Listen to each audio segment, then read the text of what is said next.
Welcome to another edition of Be the Change Georgia, where we amplify the voices of the inspiring business leaders surrounding the B Corp and social impact movements across the Southeast to help you learn how to build your legacy at the intersection of people, planet, purpose, and profit. Today, there are more than 8,000 B Corps in over 80 countries and 180 different industries, unified by one common goal: transforming the global economy to benefit all people, communities, and the planet. If you want to learn how to plug into our purpose-driven business community alongside the inspiring leaders we feature on this show, check us out at belocalgeorgia.com or on Instagram or Facebook at belocalgeorgia, and we'll hope to meet you at our next event.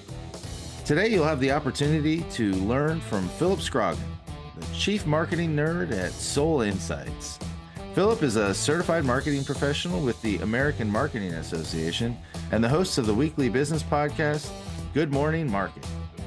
He's also the founder and managing director at Soul Insights, a growth marketing firm based in Savannah, Georgia, centered on everyday businesses.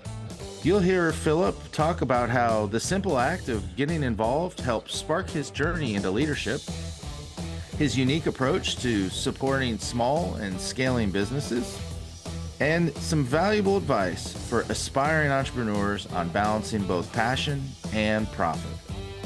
Stay tuned to discover how Phillip's commitment to community and strategic thinking can inspire and guide your own business endeavors. Enjoy. Phillip Scroggin, great to have you on. Welcome to Be the Change Georgia. How you doing this morning? I'm doing good, sir. It's at the time of this recording, it's a Friday, so I feel like I had a pretty productive week. Looking forward to chatting with you. I don't get to podcast guests as frequently as I would like, so I'm looking forward to chatting with you. It's fun to be on the other side where you're like, it's, I don't want to say it's more stressful to host, but you are a lot like me where you just kind of get to talking and it's like good ideas come out. But when you're hosted, you have to be like, okay, I have to be listening, paying attention and doing the thing. And yeah. It's kind of fun to, be on the other side of the microphone. Yeah, I'll say for your audience, so they can appreciate you is you're engaged, but at the same time, like there's all these things racing through your mind. You want to make sure you maintain a good pace. Did you cover the right questions in the right order? Is a follow up warranted? If you have other cues for other parts of the transition. So yeah, there's a lot on your plate to give these guys a good conversation. But I hope to do my job well, which is a lot simpler. Yes. Yeah, exactly. Yeah. What's the next question? But also, what did he just say? Okay, I need to follow up on that. Now, how do I weave that question back in?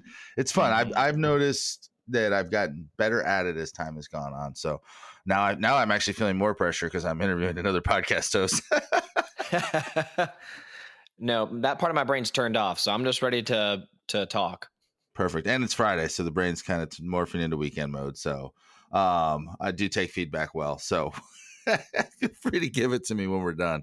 But I'm excited to have you on. You're our first, we talked about this in the planning call, is with Be Local Georgia. It organically obviously grew in Atlanta. That was where we had a bunch of B Corps. I live in Athens, so we started getting B Corps in Athens. And then I met you this year. I came down to the GRIT conference because I was I think it was Venture Atlanta last year. And somebody's like, oh my God, you have to meet Jen Bonet.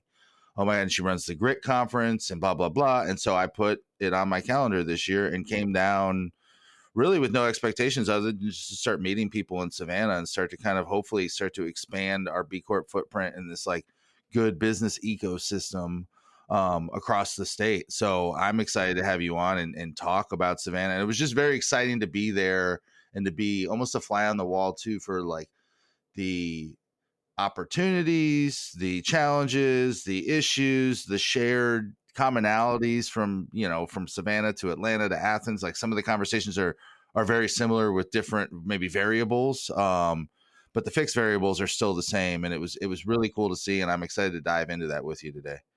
And you seem to be somebody too that was like, have you met Phillip? Oh my God. You seem to be very important. When I got there, I was like, okay, this guy stands out, dress sharp. So anyway, I was like, okay, I got to get this guy on the podcast. I started after COVID, but I've definitely worked hard to pay my dues. And it's Savannah, Georgia, for your audience and those who don't know. It's an interesting city and metro growing market in that In some ways, it still kind of operates like the small town that it's been for so long, and it's long been known for decades now for the ports, and then SCAD, obviously the historic, and the tourism markets. There are some other aspects to it that are quite prominent. We have a General Dynamics company down here called Gulfstream, which is very famous for making private jets. So we've had that here for decades, but over the past many years, Savannah and the region is really on the come up. So there is massive expansion, billions and billions of dollars of industry coming. It's becoming one of the major logistics and even manufacturing production hubs in the entire East Coast. The port is on projection to overtake the New York, New Jersey port when it comes to how busy we are, like the number one going to be, I think, over time, the number one East Coast port hub in the United States. So Savannah it's an interesting transition time for our upcoming mid-sized market that traditionally has been behind the times and has mostly been known for like St. Patty's Day and a couple other things. But this market is rapidly changing. So what you saw at Grid is kind of the old being transformed to the new without losing kind of what has given Savannah that classic charm. Everybody talking about it's Hyundai, right? That's coming too. That's building a massive plant. Yep, it's over $5 billion investment. So there's so many interesting things happening too, and I want to dive into those. But first, I want to dive into Phillip. So can you walk us through your journey a little bit? Because I mean, it was very evident when I walked into the room at Grit that I didn't know who you were, but I think you like were emceeing that opening morning. I could tell you were a leader in the room. So I'd love to hear about your journey of stepping into these leadership roles, how you've become a leader in Savannah, and kind of your approach overall to leadership. Like how have you gotten involved? How have you developed the skill where I mean, it's clear to most people who are in these rooms time over time, city after city, that that person is a leader and is viewed as a leader by their community. So I'd love to kind of unpack your story a little bit. Yeah, definitely. I would say that the journey of how I've gotten to where I am is it's been a long one. It's been a tough one. First off, I started my business and decided to go into business for myself after working for over 3 years with a local regional B2B services company in which I was a business development manager, but it was in a slightly different market. I was on the Beaufort County, South Carolina market, and right before COVID happened, decided to start my own business running a strategic marketing firm. When I say I started from scratch, I literally started from scratch. I didn't have any, although I was born and raised in this area, I had no contacts. I didn't know anybody in the business community. I had never run my own business before. Although I had done different marketing, I never really worked with a pure agency model before. I was working, with a kind of behind the times IT company that I was having to do sales and marketing and kind of figuring a lot of stuff out that I really hadn't done since college. Most of my 20s were spent in pure sales roles. And so I go and start my business, and then COVID happens. And so like I was learning very quickly that networking and getting to know the business community was imperative to getting established. I was told, quote unquote, in Savannah, people want to be your friend before they want to be your customer. Like this, straight up, they want to know you and trust you personally before they want to do business with you. And then COVID happened, so like I remember my first networking events were done via Zoom. I had joined a business network and I was meeting people over Zoom for the first time instead of in the room, and then the masks and all that stuff. So it was really tough sledding out the door. I think I chose probably the dumbest, hardest way to become an entrepreneur and really build a successful business. All that to say, I leaned into getting to know people in the community, and I wanted to be a Savannah based local business that would grow with a footprint and impact much larger than this mid-sized market. And so I started showing up to a lot of stuff, and I started volunteering for a lot of stuff. So the long and short of it is that when I have gotten leadership opportunities, and I've been fortunate enough to get asked to speak at stuff and get to, I've been able to deliver some keynotes. I've been able to serve on some boards. I've led some nonprofit campaigns. I'm the vice president of a nonprofit business advocacy organization called Buy Local. But all of that came not because I sought it. I made myself available.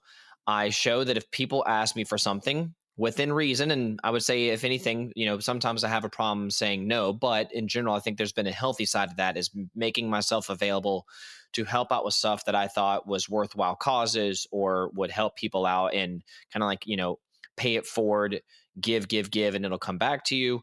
And so that mentality over the past 4+ years has ended up coming full circle, because I, made myself available, show myself to be hungry, wanted to help people. And so then the more I feel like you're a good servant and you're a good follower, then the leadership opportunities will come to you. If I had have gone conversely the other way, where I was constantly trying to get on stage first, I was trying to get leadership roles and get put on committees and boards first. I don't think it would have ended up that way. I needed to pay my dues and be a good team member, a good servant first, and I think that's how the opportunities I have gotten have come back to me.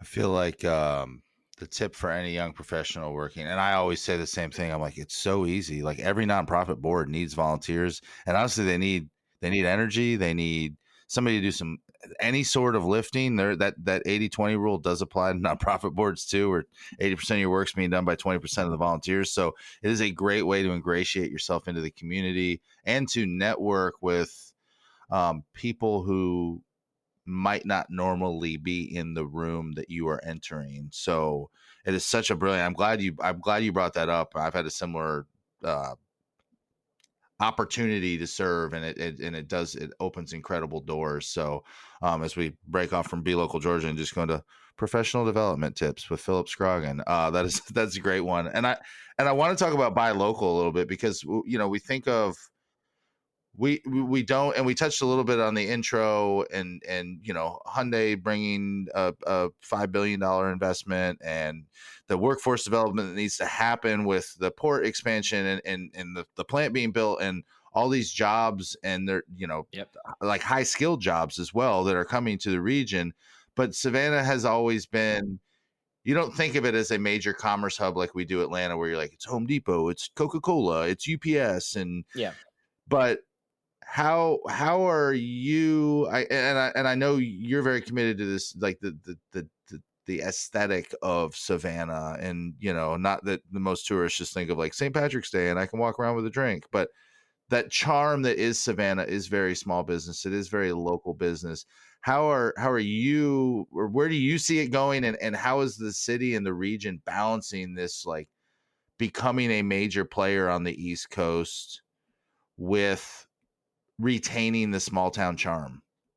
One of the primary missions of Buy Local, ironically, so I'll tie it in through that lens, is back in 1999, Buy Local, believe it or not, was started for that purpose. And I think it was much more tame in that they had just noticed a bunch of big box stores coming to town back in 1999, and Savannah was completely different back then.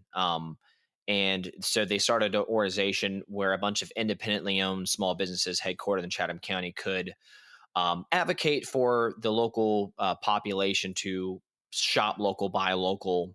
And that was before it was the super popular hashtag, obviously. And then also for businesses to be able to support each other, both in shopping with each other, using each other's services, et cetera, et cetera. And I would say that that is key now.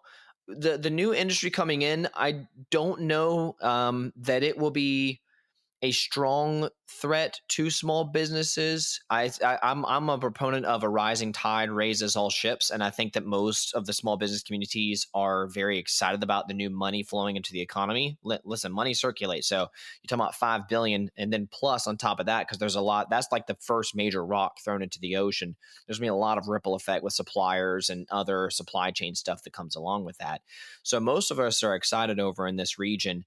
I would say the only challenge that comes as a result is labor. So, for example, there's not necessarily a small business, they're now a mid-sized business, but there is a born and bred Bryan County headquartered firearms manufacturer on I-16. The new Hyundai plant is opening up right across the road from them. So the great news for this region is that when a Hyundai comes and all these other mega corporations come, that's going to, I believe the latest projections are that it's going to be 30,000 plus jobs when all is said and done. The issue is they've already done workforce studies to where we're of the understanding that we're going to max out our labor pool by next year. And this is talking about before the Hyundai stuff really got moving. We already in this region and across the entire nation, but especially the Savannah region, we're like at like a 2% unemployment rate. So we're basically, we don't have enough people to fill the jobs for all of the exciting news. If you actually can't get people in the office and at the plant to go do the jobs, well, then, it's all a moot point. So there's a lot of challenges, which is a good challenge to have in this region, where us small businesses are really excited and we're all growing and thriving and we want to maintain that charm. But at the same time, we're all going to be, fighting over labor. So that is going to be one of the friction points. But the good news for us is this is an attractive market that has room for growth. So there's a lot of smart people working to get more people to move to this region so we can then, so all of the big businesses have people to do the jobs, and then all of the small businesses also have the people they need to do the jobs. Yeah, no, that's it's good problems to have. I mean, those are if you're going to have a problem as a county and as a region, yeah, too many jobs. We need more people, and with that comes growth and growth for small businesses. And your passion for small business comes out. But I'm curious to hear from a business standpoint, because I work with a lot of small businesses too, and the struggle can be real that you the budget's smaller to hire outside consultants, to hire outside marketers. So how do you balance the needing for your own small business to grow and prosper with the need to work with some smaller businesses? What does that look like, and how do you manage kind of that the purpose of your work, which is that small business engagement, with the need for growing your business, and you've got a family, putting food on the table, and making ends meet, and also serving your purpose in the city that you love? I think that's a really good point, and it's something I've thought about, and I've looked at other people's journey. Let's not reinvent the wheel here. I think that when you first start up your business, your first year in business, I think it's a good thing to cut your teeth by working with family and friends at first, working with the local mom and pops, and get good at serving small problems with small businesses at a small price point, and then graduate your way slowly. I mean, people even forget, like, even the biggest companies in the world, Walmart used to just be a local supermarket, right? And they had to be really good at being a local, you probably just grocery store before they became Walmart that we know today. Ditto with McDonald's. McDonald's back in the 1940s, 1950s was one single burger drive-in over in San Bernardino, California, before it changed all of dining. And so, my business was founded to serve small businesses. At that said, I'm serving very specific challenges that specific businesses are going to have. When I say specific, they're usually not going to be the small mom and pops. And also, they're going to have the drive to really want to scale their business. They're not just some small businesses, and there's nothing wrong with this approach. They just really like having the independence and the freedom of having their own little business. So they're not wanting to become a $5 million company or a $15 million company. They like being under a million. That's cool.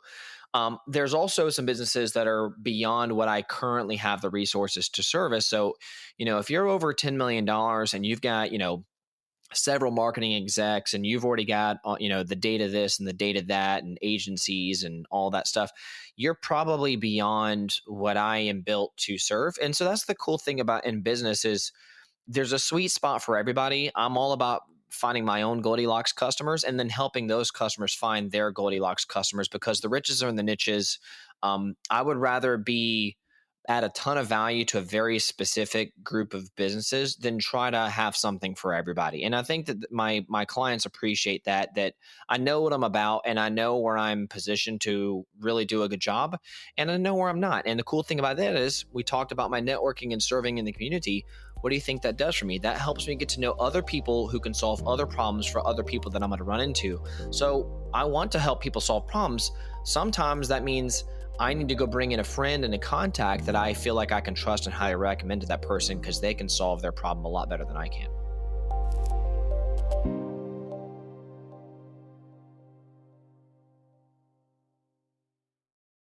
I love how this isn't, I mean, it's a B Corp podcast. You're not a B Corp yet. We haven't even really talked about that. But You have all the, like the B Corp ethos is coming out and the abundance mindset, the rising tide lifts all boats. Also, riches are in the niches. I love that. I'm stealing that. Yep. But just the way you think about how you approach customer solutions and just helping and serving, not necessarily the paycheck will come with it. And I kind of want to talk about the you have a very unique way too of charging your clients in that it is results oriented, which is kind of, I mean, if we think about the B Corp community, it's this kind of blowing up business as usual a little bit and thinking about how do we do business more with more humanity baked into it. So I'd love for you to talk a little bit about your work and also kind of how you price it from a point of like, hey, if you're not getting anything, I'm not going to charge you if we got no results. That's been a journey. So just to give people the gist, I would call my business a strategic marketing firm. It's been interesting, especially working in this Savannah market, which once again, Savannah has been nicknamed Slow-Vanna. Part of my mission and vision is to help everyday small businesses, including the ones that are not in the fast-paced, leading-edge markets like in Atlanta, for example, be able to do what the big businesses are doing, but at the scale and for the needs that these smaller businesses have, which would be understanding your ideal customers, understanding the customers that you have today, understanding who are the most valuable and who are the least valuable, and what makes the difference between those groups of folks. And then with small businesses, like you said, who have very limited capital, very limited time, marketing is a high risk thing for them to burn through that precious cash that they have such a finite amount of, is helping them optimize that to acquire, retain, and develop high value or at least higher value customers effectively and efficiently. That said, when I first started out, I like simple, right? I got so many things I'm trying to juggle as an entrepreneur. I like to keep things simple. So at first, I was kind of going the way most marketing and most service businesses will do is I calculate up how many hours a month I think I'm going to need to serve this client well. I know what my effective hourly rate, what I want it to be. Therefore, X times Y equals Z. You will pay me X number hundreds or X number thousands of dollars per month for my services. And I have always said, well, I want to bring forth the data and reporting. So when we try things that you can see what the results are, I'm not just going to throw stuff at the wall and see what sticks or blindly hope that my cool idea worked out.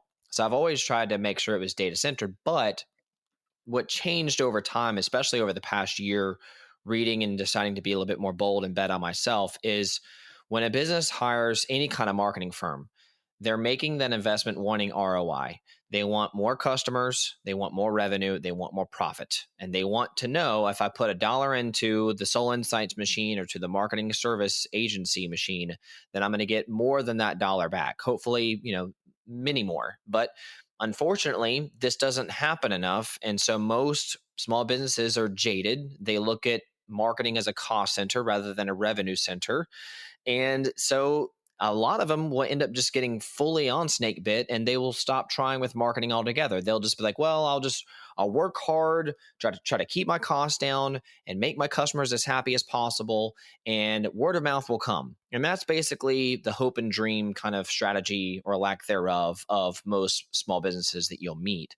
So what I decided to do, and it's not, I mean, it's for lots of different reasons, including selfish reasons. Like ultimately, I think I'll make more money betting on myself. But when a customer brings me in wanting these things, I want to bake them more pies and take a cut out of the pies that I bake. So that's my analogy for when I come to a business, they were already making a certain degree of money, already getting a certain amount of customers. They already had a pie. The way I was doing it before, the way most businesses will do it is like, hey, give me a cut of your pie that you already have there, and I'll make you more pies. The way that it's set up now is I'm not going to eat any of the pie that you already have. That's all yours. But I'm going to get a percentage chunk, a healthy chunk, but one that I've done the numbers on and it's not going to eat into your profits into an unhealthy amount. But I'm going to bake you more pies. And as you get more pies out of the oven, I'm getting a cut of every single one of those pies. So I take on a lot of the risk with them, and then I get to share equally in the reward as we both grow together. I love that. It's such a refreshing approach too. Yeah, if you're not getting results, what am I paying you for? It's like but it is that guarantee. And I think, man, I don't know. I'm trying to think of the words for this, but your love of small business too is so unique and refreshing too. That these aren't people to make money off of. These are people to grow with. And I think that's a complete paradigm shift that to business as usual. Yep. And I love it. Yeah, it's risky, So, by the way, that makes me more selective, and I think I've told you this previously. It makes me more selective in who I'm going to hitch my wagon to because I'm hitching my wagon to them. Listen, I got a wife and kids, I got bills to pay, and I got mouths to feed. So I'm not just going to go work with some tire kicker that doesn't want to take what I have to say seriously, that doesn't really want to invest their business. I can lead a horse to water, but I can't make him drink, and I can't care more about your business than you do. So that also makes sure, I have to separate the wheat from the chaff when it comes to which small businesses really have a great product. They want to grow a business. They want to be successful. They want to make a great impact themselves. And they just need some help getting there. Those are the kind of businesses that I want to work with because I know that when I take on that risk, it's a good bet for me. Brilliant. What is we talk about some of these small business owners, and I mean, you're on the front lines of seeing what I mean, and it's sad to watch some of them. And some of them you can tell right away, like, I don't know that one's going to last. It's location, or it's the marketing pitch, or it's the product, or it's the service. But what advice do you have for somebody who's either thinking about starting, or just got started, or is a couple years in? Like, what have you seen that you would tell them, like, here's some things where I can look at it and my gut goes, this person's gonna do well. And again, it doesn't have to be like you're gonna scale to Walmart, or you just want to be able to have a nice business that provides for your family, puts your kids through college, lets you sell it at some point and retire. What do you see that predicts some measure of success, and what do you also see from like a pitfall standpoint that you're like, major red flag there? Yeah, that's a very big question. I would say some things that come to mind for me is people. Um, People who are entrepreneurs oftentimes are big idea people, and I'm one of those people. There's upsides and there's downsides to that.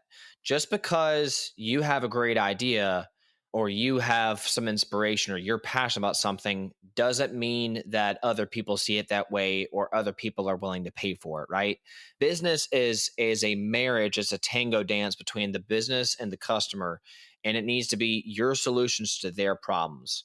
If you have a cool idea and it's something you want to do, that's cool. It can be called a hobby. But if it's going to be a viable business, it has to be a combination of something that you're passionate about and you're good at it and people are willing to pay for it. So I would say, like, if you even go look at the Small Business Administration website, I think step 2 on their journey to starting your own business. I looked at this, 4 years ago when I went to go start my business, is do your market research.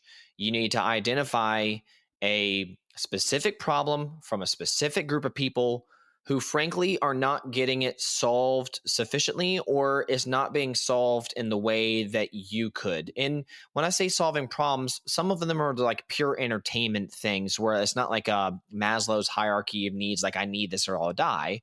But there's various things that us Americans want and need. And inevitably, there's stuff that there's gaps of opportunity is what I like to call them, to where if you really understand it and then you see that you have the connections or the talent or even just the drive and the passion to go solve that problem for other people, that's what business comes down to. And I think that ultimately the people who are going to make it are the people who are hungry and determined and are not going to quit and are going to keep learning, but they're really passionate about whatever this thing is. But they're also looking to serve and solve problems for people, very specific problems for very specific people. And as you grow your business, then you can scale up and out, the broader set of problems and a broader set of solutions. Yeah, you're right too. It's the and being willing to pivot. Yeah. How do you pivot that business when maybe what you thought was going to work doesn't, but somebody suddenly wants to pay you for something slightly different? So to that point, you made brilliant point, because that's something that like I said, a lot of us business people or ideas, and I feel like sometimes we can get a little closed minded and a little rigid about the way things have been or the way things should be or the way that we work best. Everything, and the best way to do a business is iterative. So it's like you said, it's these little pivots, little movements. It's climbing the mountain one step at a time and being willing to move because everything is always changing, right? Technology is always changing. The economic conditions are always changing. Your competition is always changing.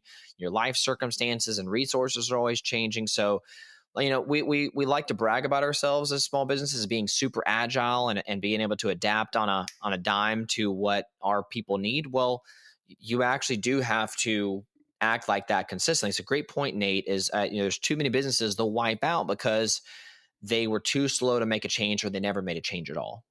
It's brilliant. I could have this conversation all day, but I know we need to let you go at some point. But I just want to, I just want to say, it's been, and I don't say this jokingly. This isn't some sort of like fluff. Like, it has been incredible getting to know you, even through this podcast, even just today, this conversation of like your passion for your community, your passion for small businesses, your passion for it's not even the small, it's the people behind the small businesses, their families, their hopes, their dreams. It really comes through in an authentic way.